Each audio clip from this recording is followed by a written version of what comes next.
Hello po, magandang tanghali po sa inyong lahat. At ito naman po ako, nagbabalik po sa aking YouTube channel.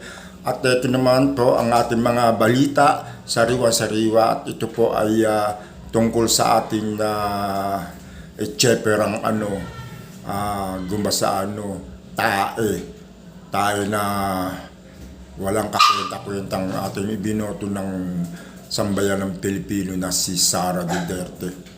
Naku, ito po, paki-like po at paki-like and share po ang aking YouTube channel. Sana po ay magustuhan niyo po ang aking balita po ngayon, dahil ang ating ibabalita ngayon sa inyo ang ating magaling na walang hiyang ating Vice President ng Pilipinas, na walang iba kundi si Sara Duterte. Alam niyo ba, napakatapang itong si Sara Duterte kung siya ay magsalita sa social media, nakasama ang ating ang kanyang mga vloggers. Pagkatapos ganito ang mangyayari, birin niyo, itatapon niya raw ang bangkay ng ating former president na si Ferdinand Marcos, at huhukay niya, itatapon niya sa West Philippine Sea. Pati ang ating Pangulong Ferdinand Marcos ay gigilitan ng ulo. Tama ba yun? Ngayon, heto na nga po, at meron daw pong kung sakasakali daw siya ay mamamatay, wala naman sinabi sa kanya, wala naman siyang sinabi na siya ay papatayin. Kung sakali daw siya ay mamamatay, patayin daw si Ferdinand Marcos at yung dalawa, si Lisa Marcos at si Martin Romualdez. Heto na nga po, ang tapang niya sa social media, di ba? Sa vloggers, ng mga vloggers niya. Ngayon, naghain na ngayon ng reklamo ang NBI, mga agencies dito sa ating Pilipinas para sa kanyang mga kaso. Diba? Napakagaling. Ang tapang-tapang niya. Tapos, hindi naman pala, pinadala sa lang si Puena, hindi naman pala siya ay pupunta. Nasaan ang tapang niya? Ang tapang-tapang niya. Di ba? Pagkatapos ganyan lang palang gagawin niya, tiklop, nag-alsa balutan siya, nag-alsa daga siya, nagtatago siya ngayon. Tingnan niyo. Pakopi tayo lahat, kayo mga kabayan dyan. Alam niyo, sa totoo lang, ang nakikita ko kay Sara Duterte, ito po ay sa totoo lang, sa 2028, kung lalaban siya ng presidente, sorry na po, hindi siya mananalo. Alam mo kung bakit? Kung ganyan ang style niya,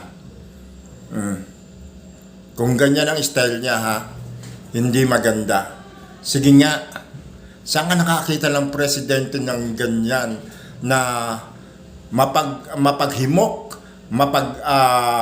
mapag-alit sa mga kapwa-tao, mapagmataas. Hindi namin kailangan yung ganyan magiging presidente. Isa siyang buang, isa siyang bangag. Hindi ka dapat yung maging presidente, dahil yung nangyayari sa Pilipinas ay babagsak lang.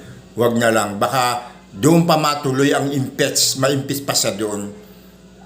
Sige nga, kung sakasakaling hindi siya na-impeach ngayon, kung sakaling tumakbo siya ng presidente at siya ang nanalo, walang mangyayari. Baka lang siya ay ma-impeach. Kasi wala rin patutunguhan ang ating sambayan ng Pilipino dito sa Pilipinas. Nakakahiya. Hiyang-hiya ko sa nangyayari sa ganyan. Sa biro mo, kumalat ang buong Pilipinas, buong mundo. Nakarating na sa India. Tingnan mo, Vice President, papatayin niya ang kanyang leader. Tama ba yan?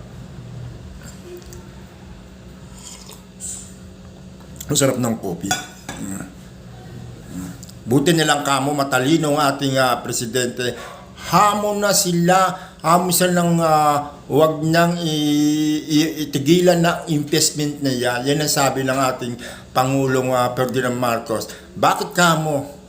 Kasi nga wala nga kakwenta-kwenta. Magsasayang lang ng oras at panahon dito sa atin, at panunurin lang siya yung mga katangahan niya Sige nga, yung mga sumagot sa mga katangahan niya, walang isasagot, walang igaganda.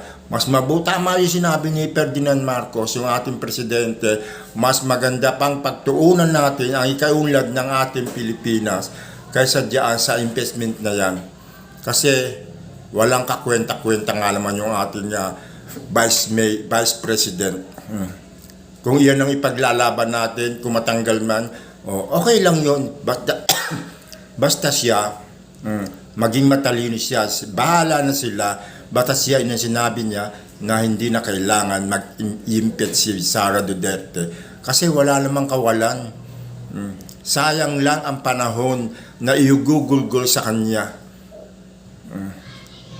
Ito naman po, at magpunta naman tayo sa mga hinakot ng mga vloggers, na mga DD shit dito sa EDSA.